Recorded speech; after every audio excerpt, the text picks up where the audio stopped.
Assalamualaikum warahmatullahi wabarakatuh. Perkenalkan, saya Muhammad Naufal Syariasar dengan NIM 1041222016. Jadi di sini saya akan menjelaskan mengenai offshore sebagai bahan final test report saya. Yang pertama, saya akan menjelaskan mengenai fungsi dan tipe struktur anjungan lepas pantai. Selanjutnya adalah menjelaskan mengenai bagaimana kita memodelkan anjungan lepas pantai. Dan yang ketiga yaitu penjelasan mengenai konstruksi dan instalasi anjungan lepas pantai sendiri. Yang pertama adalah fungsi dan tujuan dari offshore atau anjungan lepas pantai. Jadi sebelumnya kita harus mengetahui apa sih anjungan lepas pantai. Jadi anjungan lepas pantai adalah struktur teknik di laut yang berfungsi untuk eksplorasi dan produksi minyak dan gas, serta dirancang untuk menahan beban lingkungan dan operasional guna menjamin stabilitas dan keselamatan pekerja. Nah, selanjutnya offshore sendiri mempunyai beberapa fungsi. Yang pertama adalah sebagai tempat pengeboran atau drilling. Selanjutnya adalah sebagai fasilitas produksi minyak dan gas, dan yang terakhir adalah menopang peralatan pipa dan sistem utilitas yang digunakan. Next. Nah, jadi di sini terdapat beberapa tipe offshore, di antaranya ada 4, yaitu yang pertama jacket platform, yang mana ini yang paling umum digunakan untuk kedalaman laut dangkal hingga menengah. Ciri-cirinya adalah menggunakan pal yang umumnya terbuat dari pipa baja. Selanjutnya ada jack up platform. Bedanya dari jack up platform ini dapat dinaik turunkan elevasinya. Selanjutnya adalah gravity based structure, di mana perbedaan dari seluruh platform-platform yang ada, gravity based structure ini menggunakan beton sebagai penyusun jaket utamanya. Dan yang terakhir adalah floating platform, sesuai namanya floating platform, yaitu adalah mengambang, sehingga floating platform sendiri biasanya berbentuk sebuah kapal. Selanjutnya adalah pemodelan offshore. Jadi untuk pemodelan offshore ini saya menggunakan software yang bernama SACS. Jadi apa sih SACS itu? SACS Offshore Structure Advanced adalah perangkat lunak analisis struktur lepas pantai yang membantu mengoptimalkan desain untuk memastikan bahwa kepatuhan terhadap standar memahami perilaku struktur serta memprediksi kinerja secara akurat pada berbagai struktur di lepas pantai. Nah, bagaimana sih kita memodelkan anjungan lepas pantai di aplikasi ini? Yang pertama, kita membuka aplikasinya, lalu kita buka struktur definition. Nah, di struktur definition sendiri terdiri dari beberapa tab seperti elevation, legs, conductor, skate path, connectivity, size, and deck guide. Yang pertama, kita akan membuat elevasinya dulu. Nah, jadi data yang kita perlukan adalah data kedalaman laut dan juga elevasi bracing yang kita gunakan. Untuk sebagai contoh dalam UTS ini, saya menggunakan working point elevation pada ketinggian 4 meter, connection elevation-nya 3 meter, dan untuk kedalaman lautnya sendiri adalah 79,5 meter. Dan untuk beberapa elevasi lain yang saya tambahkan untuk mengassign dari bracing-nya, yang pertama adalah negatif 50 meter untuk bracing pertama, negatif 21 meter untuk bracing kedua, dan 2 meter untuk sebagai batas atas dari bracing ketiga. Dan juga ada 15,3 meter sebagai sailor deck dan juga 23,0 sebagai main deck. Selanjutnya apabila sudah kita masuk ke tab selanjutnya yaitu adalah legs. Legs sendiri yaitu kaki-kaki atau pen yang digunakan dalam anjungan lepas pantai. Dalam hal ini saya menggunakan 4 legs sehingga number of leg yang saya gunakan adalah 4. Selanjutnya yaitu adalah leg spacing at working point. Nah, di situ nanti terdiri dari jarak X dan jarak Y dari masing-masing leg.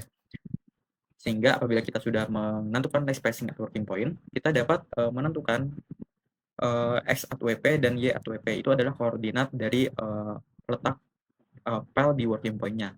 Selanjutnya kita akan mengisikan secara manual untuk X better dan Y better. Di mana untuk X better sendiri adalah kemiringan arah X dan Y better sendiri adalah kemiringan arah Y. Dan biasanya ini sudah ditentukan dari gambar. Jadi kita hanya perlu memasukkan berapa kemiringannya saja. Selanjutnya adalah konduktor. Konduktor ini adalah pipa yang mengangkut minyak atau gas dari dasar laut ke atas. Nah, itu juga kita perlu modelkan. Jadi untuk number of conductor wheelbase itu adalah jumlah dari deck yang saya gunakan. Jadi untuk bisa dilihat di layar, untuk konduktor in X direction and konduktor in Y direction itu ada 2 dan 2. Itu adalah menandakan jumlah konduktor arah X dan arah Y, sehingga kami menggunakan 4 konduktor, di mana X coordinate of corner dan Y coordinate of corner itu adalah sebagai acuan utama untuk deck sebelah kiri bawah. Jadi di situ saya menggunakan negatif 4,5 untuk arah X dan juga negatif 1 untuk arah Y. Dan juga ini ada X between conductors dan Y between conductors. Nah, itu adalah jarak antar dua konduktornya. Jadi untuk antar X saya menggunakan 2 meter dan jarak antar Y saya juga menggunakan 2 meter. Nah, dan juga kita harus mengetahui disconnect elevation-nya. Jadi pada kedalaman 4, 3, dan negatif 79,5, konduktor itu disconnect, jadi perlu join. Selanjutnya adalah apabila kita sudah meng-apply dari ketiga yang tadi, maka akan didapatkan hasil berupa seperti ini, dapat dilihat pada layar. Selanjutnya adalah memodelkan dari horizontal bracing yang akan kita gunakan. Nah, horizontal bracing sendiri dapat dimodelkan dengan menggunakan fitur member, akan tetapi lebih mudah dengan menggunakan member divided by length dan juga member divided by ratio.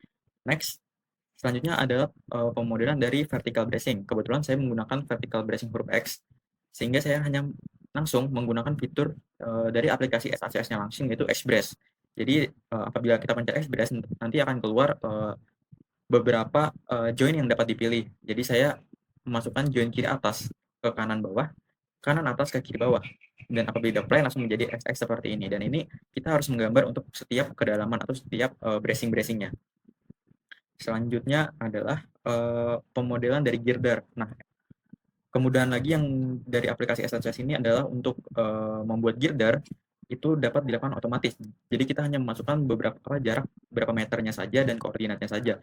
Akan tetapi aplikasi juga mempunyai kelemahan, yaitu untuk mendefinisikan girder ini harus jaket dengan 4 atau lebih. Maksudnya terdiri dari 4 pair atau lebih. Apabila kita menggunakan 3 pair, maka kita harus menggunakan cara manual. Dan caranya itu sama seperti kita menggambar horizontal bracing yang telah saya jelaskan sebelumnya. Nah, apabila sudah digambar tadi decknya, maka dapat dilihat satu anjungan pantai utuh yang terdiri dari pile horizontal bracing, vertical bracing yang berbentuk huruf X, dan juga deck pada bagian atas yang dalam hal ini terbagi menjadi 2 deck, yaitu setup deck dan juga main deck. Selanjutnya, apabila kita lihat sebelumnya kan ini tadi masih dalam bentuk string-string ya, maksudnya tidak, kita masih ngedefine saja tanpa apa sih bahannya gitu. Nah, selanjutnya adalah memodelkan bahan dan juga ketebalan yang digunakan. Nah, untuk kasus dalam UTS saya sudah merekap beberapa nama dari membernya dan juga dimensi dari member-member itu. Seperti contoh, di sini ada LG1, LG2, dan LG3. Itu adalah untuk leg setiap kedalaman. LG1 itu yang paling bawah, LG2 itu tengah, dan LG3 yang paling atas. Nah, bisa dilihat itu ada OD, WT, EG, FY, C, KY, dan seterusnya. Itu merupakan dimensi-dimensi dan juga parameter-parameter yang dibutuhkan untuk melakukan analisis. Sebagai contoh, saya pakai BR1 ini dengan OD itu diameter luar yaitu sebesar 76,2 cm dan juga dengan ketebalannya itu adalah 1,905. Nah, bagaimana sih misal kita sudah mendapat list dari nama-nama ini, bagaimana kita cara nge-assign-nya di dalam aplikasi SACS? Itu sebenarnya cukup mudah, kita tinggal membuka tab property hingga menemukan member group. Nah, di member group ini kita pencet dan akan keluar beberapa dari grup-grup seperti ini, BR1, BR2, dan seterusnya. Setelah itu kita pilih dan kita pencet edit, maka akan keluar. Setelah keluar ini kita isi OC diameter, wall thickness, EG, FY, density, dan seterusnya. Nah, apabila sudah semua dari member kita define dari dimensinya, maka akan dihasilkan gambar seperti ini. Nah, berikut merupakan gambar 3 dimensi yang sudah ada ketebalan dan juga diameter dari file-file dan juga member-member yang saya assign. Selanjutnya kita melakukan assign terhadap beban, di mana beban-beban yang ada pada khususnya di deck ya, di deck sendiri itu ada 3 beban, yaitu dead load atau berat dari struktur ini sendiri, ada live load untuk beban pekerja atau maintenance atau pokoknya beban-beban yang berpindah, dan juga ada equipment load untuk equipment atau barang-barang atau peralatan-peralatan yang digunakan untuk menunjang dari produksi dari gas atau minyak tersebut. Nah, sebagai contoh di sini saya menggunakan dead ini untuk main deck ini.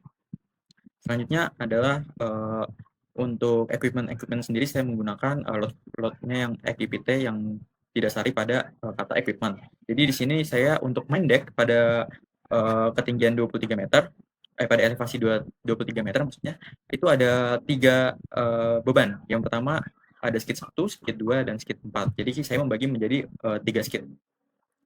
Nah, selanjutnya apabila kita sudah melakukan assign beban untuk seluruh beban di deck, nah ini merupakan contoh dari rekap dari beban yang saya gunakan. Ada unload, dead, equipment, LPAD, MSC, dan WKWY. Nah, cara untuk mengassign beban itu sama seperti sebelumnya, itu sangat mudah, yaitu kita menggunakan tab load, dan di tab load itu ada load properties, skid load, shock bike. Nah, jadi untuk Load property itu kita melihat, load apa saja sih yang sudah ter-assign atau yang sudah kita definisikan sebelumnya. Selanjutnya ada skid load. Skid load tadi itu, untuk membuat skid-skid atau, beban-beban khusus peralatan gitu. Selanjutnya ada di sini ada tab, join dan member. Join ini berarti, kita meng-assign beban di join, sedangkan member kita meng-assign beban di member. Selanjutnya ada member area. Di sini member area itu adalah assign member akan tapi dalam satu area. Jadi kita tinggal memilih area mana saja yang mau kita beban dan itu akan ter-assign. Nah, selanjutnya adalah beban dari, environment atau di sini menggunakan system load generation. Letaknya ada di environment dan juga kita tinggal klik systat ini, maka akan keluar systat load generation. Nah, di sini kita akan menginput beban-beban dari lingkungan itu sendiri seperti gelombang, ada juga angin, arus dan juga drag atau hambatan dan juga marine growth biasanya juga perlu untuk di-assign. Setelah kita assign, maka kita save dan kita akan melakukan analisis. Nah, di SHC sendiri saya menggunakan tipe yang statik dengan subtype yaitu basic static analysis, di mana untuk environmental loading itu dapat disesuaikan apabila sesuai dengan kebutuhan atau dengan keadaan yang ada.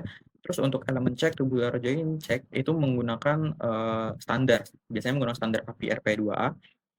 Selanjutnya untuk input file, Stax model file, itu biasanya kita menggunakan file yang setelah kita save tadi untuk modelingnya, yang kita save dengan nama sachinp.bla bla bla, kita input ke sini.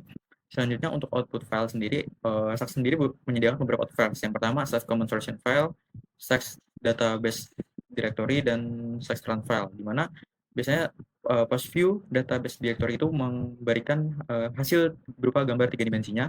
Untuk Stax run file sendiri itu untuk mengetahui proses run-nya apakah terjadi kesalahan atau error atau tidak, dan output listing file ini biasanya yang sangat penting yaitu berisi mengenai reaksi-reaksi dari member-member yang telah kita modelkan sebelumnya, dan itu sangat penting. Nah, selanjutnya ini adalah data saya hasil running yaitu member unity check summary. Nah, ini merupakan dari output listing file atau yang sacrst. Nah, itu kalau dibuka sals.t itu akan keluar seperti ini, di mana terdiri atas member dan maksimum combined unity check. Nah, ini yang biasa kita lihat apakah struktur itu kuat atau tidak. Struktur itu dapat dikatakan kuat apabila memiliki nilai UC ratio itu antara 0,5 sampai 0,6. Apabila lebih dari itu, maka kita harus menggunakan dimensi dari member yang lebih besar, dan apabila kurang dari itu, artinya kita sudah over dimension atau kebesaran. Jadi kita harus menurunkan dimensi dari struktur yang kita modelkan. Dapat dilihat dari sini, punya saya itu umumnya berada di rentang bawah sangat-sangat kecil, sehingga sebenarnya struktur saya over dimension. Sehingga hendaknya saya harusnya melakukan redimensi ulang dan melakukan modeling ulang dan analisis ulang. Nah, ini merupakan post view tadi, tiga dimensi dari hasil run analisis Stax. Biasanya di sini ada berwarna merah, hijau, kuning, yang mana untuk terdiri dari berbagai rentang, dan rentang yang paling bagus itu ada di warna hijau. Nah, selanjutnya saya akan membahas bagaimana sih secara offshore atau anjungan pantai itu dikonstruksi. Sebenarnya terdiri dari 5 langkah atau 5 tahap utama. Yang pertama ada fabrication, transportation, installation, piling, dan installing of module. Yang pertama fabrication. Nah, biasanya untuk jaketnya sendiri, jaket dan girder itu akan dibuat di pabrik-pabrik di darat. Nah, selanjutnya itu adalah transportasi. Jaket-jaket dan deck-deck yang sudah terbentuk tadi akan ditransportasikan ke titik-titik yang diduga tempat persediaan minyak, di mana biasanya transportasi ini menggunakan kapal. Setelah sampai, maka kita melakukan instalasi, dan instalasi ini merupakan tahap yang tricky, di mana dalam proses instalasi ini kita harus kita harus waspada terhadap beberapa kemungkinan seperti cuaca ekstrim, tiba-tiba ada gelombang yang tinggi, dan juga pasang surut. Nah, itu dapat mengganggu dari proses instalasi sendiri. Nah, instalasi sendiri itu hanya menjatuhkan filenya, nanti yang mana otomatis akan berdiri sendiri. Selanjutnya ada piling. Piling sendiri adalah memastikan bahwa file itu tidak bergerak dari posisinya, sehingga perlu dilakukan file atau pemancangan dari kakinya sendiri ke dasar laut, ke tanahnya. Dan yang terakhir adalah installation of module, di mana setelah file itu berdiri, biasanya kita instalasi of module, di mana biasanya akan dipasang deck-decknya yang sudah dibuat di darat, akan dibuat juga ke laut dan dipasang, dan juga dari peralatan-peralatan atau equipment yang menunjang dari proses drilling dari minyak itu sendiri. sehingga dapat, menghasilkan satu anjungan full dari awal sampai akhir. Mungkin itu saja yang dapat saya sampaikan. Apabila saya ada salah kata, saya mohon maaf yang sebesar-besarnya. Billahi taufiq wal hidayah. Wassalamualaikum warahmatullahi wabarakatuh.